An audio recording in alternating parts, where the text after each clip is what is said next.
Memang akhirnya menjadi sebuah Kekhawatiran. kekhawatiran tersendiri bagi orang tua. Saya juga memiliki seorang anak yang akhirnya SD dan kita juga harus bawa makanan. Nah, pengawasan sebenarnya tidak hanya datang dari orang tua, tapi juga dari pemerintah. Salah satunya adalah dari pengawasan dari Badan Pengawasan Obat dan Makanan untuk menjaga agar bahan makanan ini tidak menyebar di mana-mana. Untuk itu di studio kita sudah ada bersama kita ada Pak Mustafa, Direktur Penilaian Keamanan Pangan. Selamat siang Pak. Selamat siang. Di meja kita ini bukanlah makanan yang harus kita santap, tapi ada beberapa makanan yang memunculkan kekhawatiran. Ya. Salah satu contohnya adalah dari tadi kita bicarain soal minuman yang satu ini. Warnanya, Mungkin ditebak dulu kali ya. coba kalau misalnya Anda nebak warnanya udah gini, kira-kira apa? Kira-kira tebakan Sirup melon ya tebakan kayaknya ya? pertama saya Pak Mustafa ini adalah sirup melon mungkin yang ya, rasa rasanya rasa melon. buah Aha. gitu ya atau semacamnya. Tapi ternyata Dan ternyata ini adalah teh, ya. Dan Pak Mustafa tadi udah bilang, wah ini sih kayaknya udah dilihat dari warnanya aja udah nggak bener nih. Gimana sih Pak membedakannya Pak kalau misalnya kita lihat ini aja? Ya, jadi begini, kalau pewarna pangan itu biasanya tidak secerah ya. Oke. Warna-warna bukan untuk pangan. Ini kan Dan cerah kalau sekali ya. lihat ini sepertinya warnanya juga berpendar ya. Berpendar artinya memancarkan sinar gitu, sangat cantik. Oleh karenanya untuk yang seperti ini memang wajib kita waspada gitu. Kalau kita celup teh, kan teh kita encer kan tidak akan warnanya seperti ini. Dia mungkin warnanya akan kuning, tapi kuningnya pun tidak seperti Kunyit ya, bukan Ya. kuning kunyit gitu ya atau kan. Ini kan kunyit juga bukan, melon dia juga bukan gitu dia ya? berpendar ya, Oke. cantik begitu ya. godaannya biasanya seperti Memang itu ya ini- Pak Mustafa ya. Ini anak-anak pasti tergoda Nah dengan itu warna dia. seperti ini. Karena kalau mengingat ketika saya kecil ya kira-kira 15 tahun yang lalu, yang paling menggoda saya adalah yang seperti ini nih. Ini kan permen dengan warna-warna yang cantik dan bentuk-bentuk yang sangat menggoda. Anak-anak ini pasti udah nggak mikir nih, maunya beli aja seperti ini. Gimana kalau untuk seumuran anak-anak Memang untuk membedakan? anak-anak, ya artinya sebetulnya dari dulu kalau seingat saya waktu kecil sudah dibilangin, kalau makan permen hati-hati loh, nanti giginya bolong katanya kan Oke. begitu ya. Tapi kan nggak pada dengerin Pak sama anak-anak. Tapi anak sekarang kan ada Nggak dokter bisa gigi mereka gitu, ada. ya benar. Jadi begini, kalau dilihat dari warna yang itu sebetulnya agak berbeda dengan ini ya. Kalau di situ kan warnanya merah, tapi merahnya juga merah seperti anggur gitu ya, Ya. bukan warna yang cerah begitu. Kalau lihat dari permen itu, memang untuk mengetahui warna ini untuk pangan atau bukan memang laboratorium, tapi sebagai indikasi awal, Kalau di rumah aja misalnya harus apa dipanaskan lebih lama Ya. atau seperti apa? seperti misalnya kita punya kerupuk ya. Kalau kerupuk untuk pewarna pangan, Ya. antara dia mentah dengan digoreng, biasanya warnanya lebih layu. Oh. Nah gitu ya, tapi kalau misalnya dia bukan pewarna untuk pangan, begitu digoreng dia cerah dia. Oh Dia jadi berubah. mengilat gitu warnanya ya? Terasi misalnya, kan ada terasi sudah dibakar, tetap aja dia begitu kan. Biasanya responnya dalam berapa lama sih Kak? Berapa menit kah atau itu akan lebih cepat? Berapa detik kita bisa melihat perubahannya? Sebetulnya dia biasanya lebih stabil ya, artinya dia tidak berubah warnanya menjadi layu. Oke. Ya kan gitu. Karena begini, kalau itu untuk tekstil, seperti yang kita Ya. pakai, tentu kan diharapkan warna itu yang tahan kena sinar matahari dan sebagainya, tahan pemanasan sebagainya kan itu. Iya. Kertas pun demikian, beda dengan pangan. Pangan itu Bayangkan- kan hanya memberikan esen warna saja. Nah itu dia. Ya. Kalau kita makan cuma sekali, bayangkan kalau misalnya anak-anak SD sekarang makannya sampai berkali-kali setiap hari, 5 hari dalam seminggu. Ini efeknya bisa kita lihat dalam jangka pendek, jangka panjang seperti apa Pak? Efek Efeknya paling jangka memang- pendek ya? Ya, memang efeknya jangka panjang. Jangka panjang. Kalau saat dia makan 1-2 tahun mungkin tidak. Mhm. Tapi nanti 10-15 tahun baru dia dampaknya muncul. Seperti apa Dan ini misalnya? salah satunya bahwa pewarna-pewarna itu bisa penyebab kanker ya, pemicu dia. Pemicu kanker. Oleh karenanya memang kita hati-hati betul dengan pewarna-pewarna non pangan ini.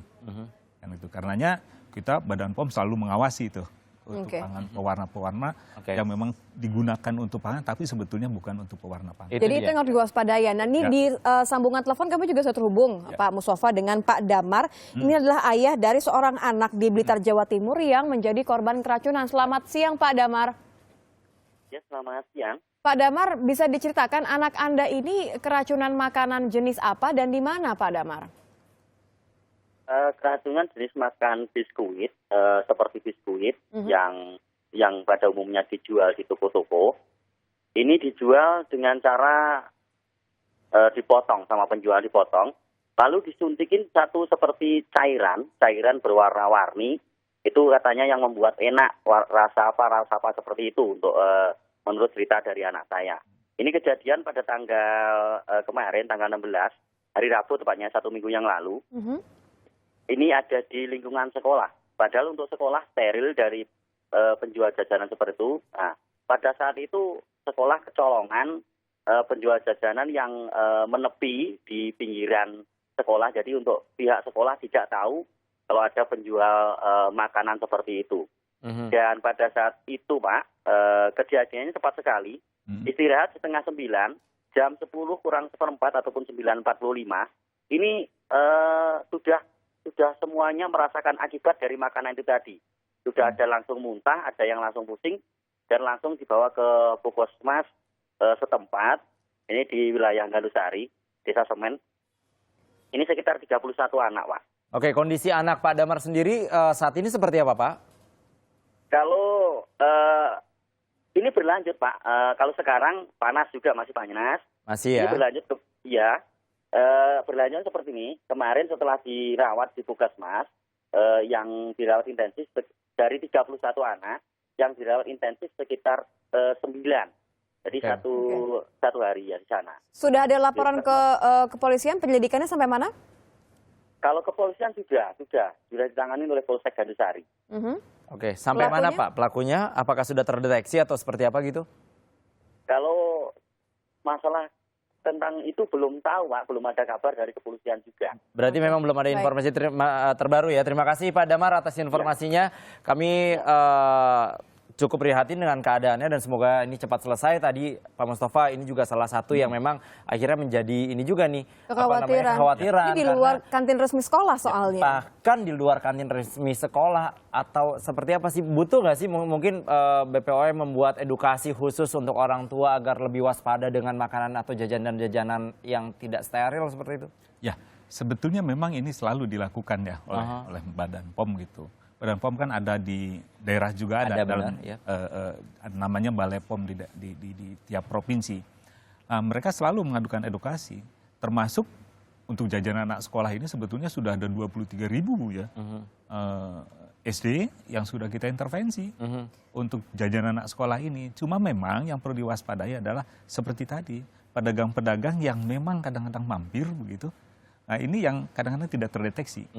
Padahal kantinnya sudah cukup baik misalnya kan gitu. Tapi yang dari luar ini biasanya anak-anak juga itu kan sambil bersender di pagar dia membeli jajanan. Penasaran ya Pak ya? Karena warnanya itu yang menarik. Ya.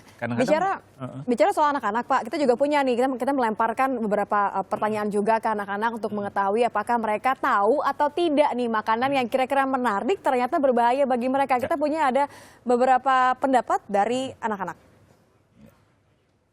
Sehat itu bersih dan nggak ada saus-sausnya. Kalau nggak sehat itu ada sausnya. Sehat, vitamin. Kalau nggak sehat? Saus. Saus ya. Oke. Apa? Kalau sehat tuh kayak gimana? Vitamin C. Kalau nggak sehat? Sambal. Klub POMPI ya. Boleh lanjutkan lagi ya Pak ya. Tadi kan Pak Mustafa mengatakan bahwa di situsnya BPOM sebenarnya sudah ada jenis-jenis makanan yang terindikasi. Ini juga bisa menjadi edukasi juga untuk anak-anak ya Pak ya. Jadi di situs Badan POM itu ada namanya Klub POMPI. Klub POMPI ini memang didesain untuk pembelajaran anak-anak. Jadi silakan aja dilihat, anak-anak sekarang kan sudah dengan gadget segala macam kan sudah familiar. Dibaca aja di pom.go.id. Nah, kemudian di sana diklik di Klub POMPI, di sana nanti bagaimana melihat pangan yang baik, bagaimana ada 5 kunci keamanan pangan di sana ada. Nah, jadi anak-anak memang diajari, ya artinya mereka mandiri kalau sekarang itu dilihat bagaimana sih sebetulnya pangan yang sehat. Ya, karena mereka lugu-lugu sekali tuh kalau komentari ya. Pangan yang sehat ini di tangan saya. Ada, ini tampaknya sangatlah enak dan menyenangkan ya. Ini ada ayam crispy, tapi percaya atau tidak, ayam ini harganya satu ini Rp1.000. Rp1.000 ini juga banyak yang akhirnya curiga, kok harganya murah banget ya Rp1.000. Kira-kira dalamnya ayamnya ayam seperti apa ya? Terigunya gimana ya? Dipotongnya seperti apa sampai goreng minyak gorengnya tuh gimana? Pak, ini tuh sebenarnya ada pengawasan nggak sih Pak? Atau mungkin undang-undang yang mengikat atau sanksi ke pedagang yang memang terindikasi bahwa wah ini dari harganya aja udah mencurigakan gitu. 1.000 loh Pak ini Pak. Ya, Jadi sebetulnya setelah kita lihat tayangan tadi juga ya mengenai apa daur ulang namanya minyak goreng, minyak jelantah, ya memang kita sangat khawatir ya. Apalagi ditambahkan dengan bahan-bahan kimia seperti yang tadi. Di samping itu juga kita juga memang ya perlu lihat juga kadang-kadang kan orang berkata begini, ada harga ada barang ya. Iya. Nah, gitu. Ini dengan harga sebegitu, terus kita juga was-was begitu ya. Kadang-kadang penjual juga begini ya, kita kadang-kadang nggak mengerti teori jual itu seperti apa, sehingga bisa sampai harganya Rp1.000. Logika kita memang tidak masuk, ya kan gitu ya. Ya boleh kita berpikir macam-macam jadinya kan. Tapi saya kira begini, yang penting kalau menurut saya, memang untuk anak-anak supaya dia tidak tertarik yang seperti itu, sebetulnya kan manusiawi saja. Kalau anak-anak itu dikenyangkan dari rumah, bekal ya. Nah, dibekali dari rumah, mudah-mudahan dia tidak tertarik. Karena mengkat ya, pedagang-pedagang seperti ini kan sulit. Betul. Kan gitu. Memang di sisi lain juga pedagang-pedagang ini perlu juga dibina. Perlu dibina, artinya bahwa mereka membuat sesuatu itu jangan dipikirkan hanya untuk orang lain.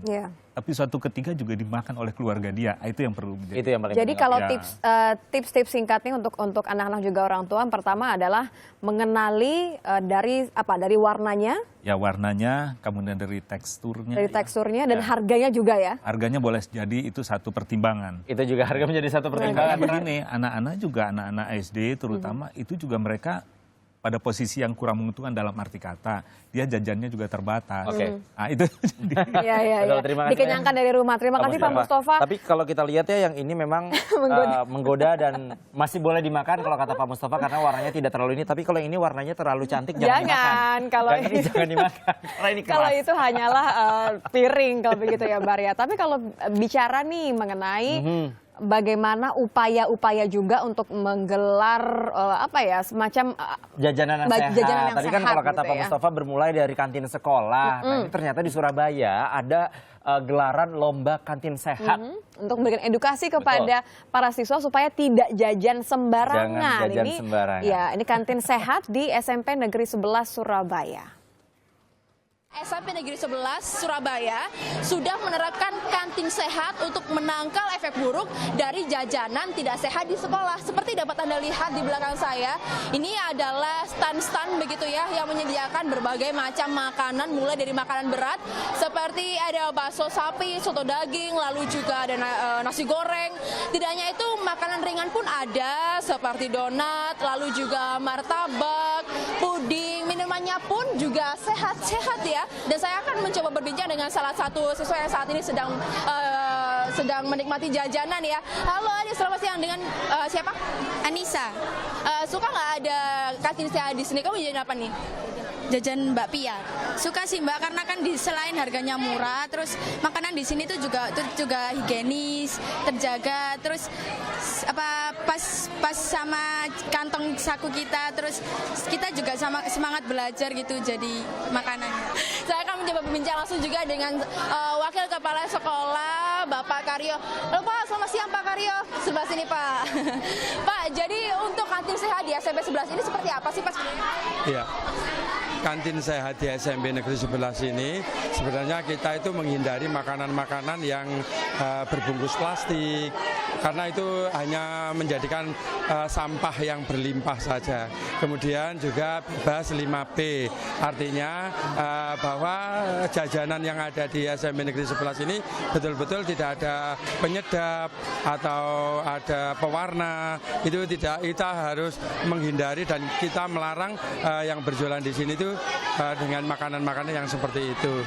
Karena dari anak-anak yang sehat maka akan bisa menciptakan sekolah yang sehat juga. Terima kasih Pak. Semoga jajanan di sini juga terbebas dari bahan-bahan yang berbahaya untuk anak-anak. Terima kasih. Anak-anak sehat. Oke. Ya, dan saudara, jika para orang tua di rumah masih meragukan adanya jajanan-jajanan yang tidak ada kantin sehatnya, mungkin ada zat-zat yang berbahaya, bisa membawakan atau memberikan bekal kepada sang buah hati untuk dibawa ke sekolah agar terhindar dari jajanan sekolah yang tidak sehat dan mengandung zat berbahaya. Dan saya jadi ngiler melihat makanan-makanan yang melimpah ruah di sini. Saya mau beli dulu. Sinta Mulydia, Bramata Pamungkas, Kompas TV Surabaya, Jawa Timur. Sinta dan juga orang tua yang lain juga mungkin bisa nih menggunakan perangkat ini, Test test kit kit ya. untuk mengetahui apakah makanan yang mau Anda konsumsi mengandung zat-zat berbahaya. Ternyata bisa Ini dibeli ya? bisa dibeli, sudah ada toko-toko kimia dan harganya sekitar 500.000 sampai 1 juta rupiah, bisa digunakan sampai 100 kali percobaan. Sampai 100 kali percobaan. Jadi apabila Anda merasa khawatir dengan jajanan yang anak Anda beli, ya nggak setiap hari juga harus dites sih. Jangan. Tapi paling Ya, nggak kira-kira untuk mencurigakan menghilangkan aja ya. kekhawatiran. Iya. Oke.